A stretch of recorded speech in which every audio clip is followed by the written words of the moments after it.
2,000 years ago, an emperor asked a question. Why could people of ancient times remain strong and active beyond 100 years, while people today often feel exhausted before they reach 50? That question was written more than 2,000 years ago.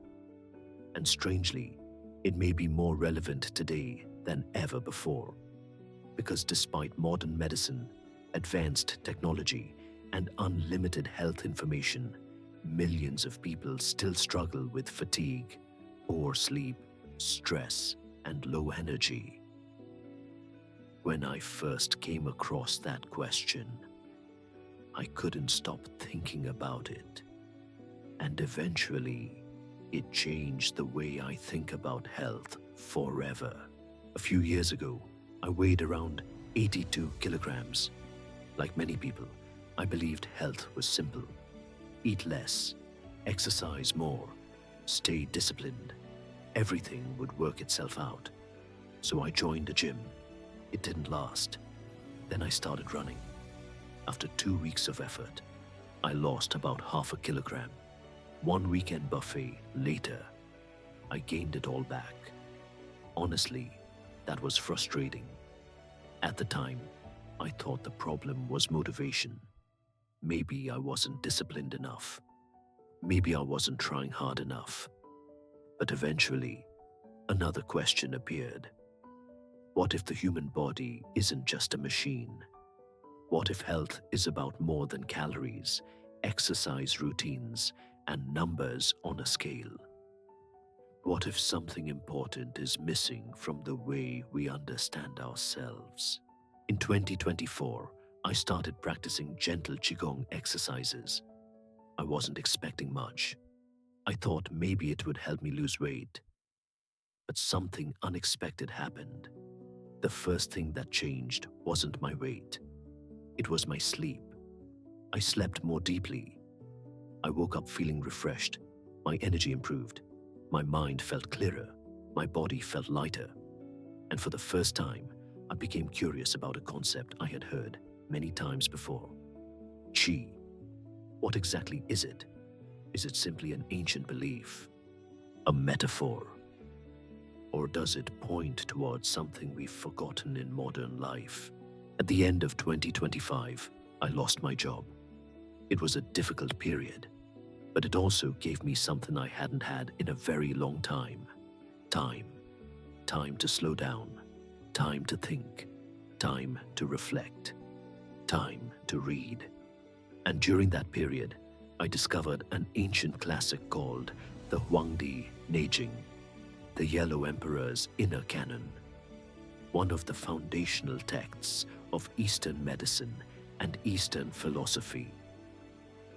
What surprised me most wasn't how old it was. It was how modern its questions felt. But here's the analogy that helped me understand it. Imagine your body as a smartphone. Think of Vital Qi as the battery you were born with. The body's internal systems are like the circuits that distribute energy throughout the device. When the battery becomes depleted, or when the connections stop functioning properly, even the most advanced phone struggles to perform. According to the inner canon, health is not only about treating illness. It's about preserving and nourishing the energy that sustains life before problems appear. And somehow, that idea felt surprisingly relevant in today's world. As I reflected on that teaching, I started wondering how many of us are living this way without realizing it. Maybe the problem isn't that we lack medicine. Maybe we lack balance. Perhaps you felt it too. The constant fatigue, the restless sleep, the feeling that something is off, even when everything appears fine on the surface. We stay awake long after our bodies want to rest. We carry stress from one day into the next. We eat while distracted. We spend hours looking at screens. And often we move so quickly that we never stop long enough to listen to what our bodies are trying to tell us.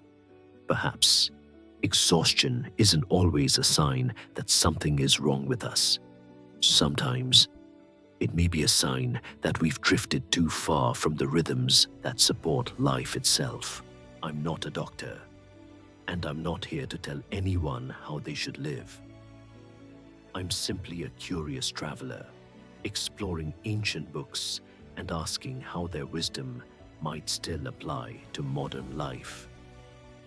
This is the beginning of a journey through the Huangdi Neijing and other ancient Eastern classics. Together, we'll explore health, longevity, human nature, and the timeless questions people have been asking for thousands of years.